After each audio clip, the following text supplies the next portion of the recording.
The new American pontiff has been far more reserved than his outspoken predecessor, but many of their underlying progressive messages are the same. After a quiet start, the first American pope appears to be finding his voice. During his debut foreign trip to Turkey and Lebanon, Pope Leo XIV projected a papal brand more guarded and less polarizing than that of his predecessor, Pope Francis.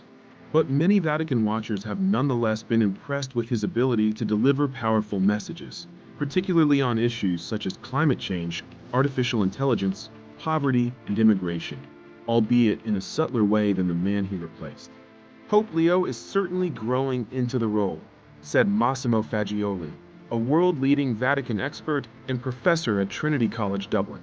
He has resisted the temptation to give a soundbite that's easy to use as a headline. But when he speaks, he says things that are quite courageous. For all the warm reviews, some Vatican watchers have sounded a note of caution. Leo has yet to stake out concrete positions, let alone sharp critiques, on any major issue. Doing so will almost certainly mean disappointing at least one faction in this church of 1.4 billion that he has so deftly kept on side. Raised in Chicago, Leo XIV spent much of his working life in Peru before he was a surprise choice for Pope at April's conclave following the death of Francis. His lower profile meant he was a bit of a mystery for many Catholics, and he had a very quiet summer of study and preparation, Fagioli said. That started to change as the colder months arrived, with more outspoken comments, including his call last month for deep reflection about the treatment of detained migrants in the United States. On Tuesday, as he held a mass in Beirut, which was attended by an estimated 150,000 people, Leo honored a promise made by Francis, who was prevented from visiting by his late-life illness. Leo asked God for the gift of peace for this beloved land, marked by instability, wars, and suffering. Likely a reference to the recent Israel-Hezbollah war, the fallout from a colossal portside explosion in 2020 that killed more than 200 people, and the country's roiling economic crisis.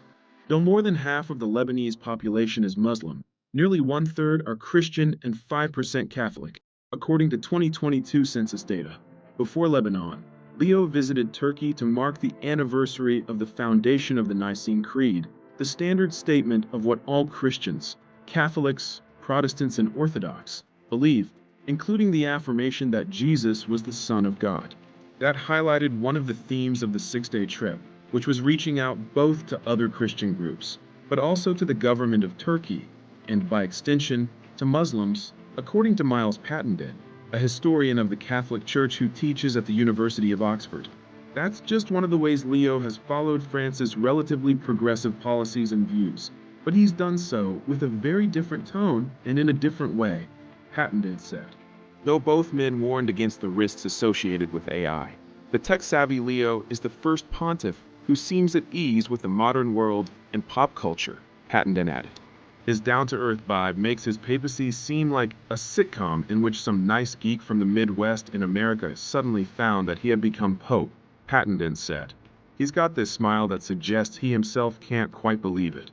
Leo is known to read his speeches word for word, a drastic departure from Francis' habit of going off script.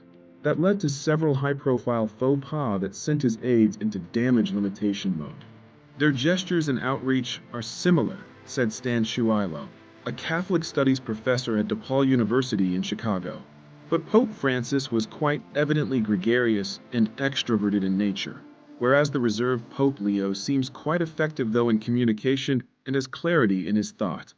Even when sticking to his lines, Francis' pointed and specific pronouncements led to clashes with other world officials, like when he challenged the U.S. on climate change and called for an investigation into whether Israel had committed genocide in Gaza. Leo has said he supports the two-state solution between Israel and the Palestinian territories, but told reporters on the plane to Lebanon that we are friends with Israel. During his trip this week, Leo spoke and acted very carefully, as if every sentence had been carefully weighted and coined to avoid misunderstanding or blunt declaration, said Olivier Roy, a professor at the European University Institute. And the new pope was well received by many in Lebanon, a country still being bombed by Israel. Just a week before Leo landed in Beirut, An Israeli airstrike on the city killed Haytham Ali Tabatabai, a senior Hezbollah commander, and 4 other people, while injuring 28 more. "We think he will bring for us peace, love, and hope," said Pascal Azaz, a nurse watching Leo's address next to Beirut's shimmering waterfront Tuesday, the last day of his trip. "We have been waiting years for this day." Nearby, Musa Abdayam, a yoga instructor, said he hoped the Pope will inspire us to live in a more peaceful way in a country where everybody's angry at the swirling crises besetting his nation. They aren't the only ones impressed by Leo's approach.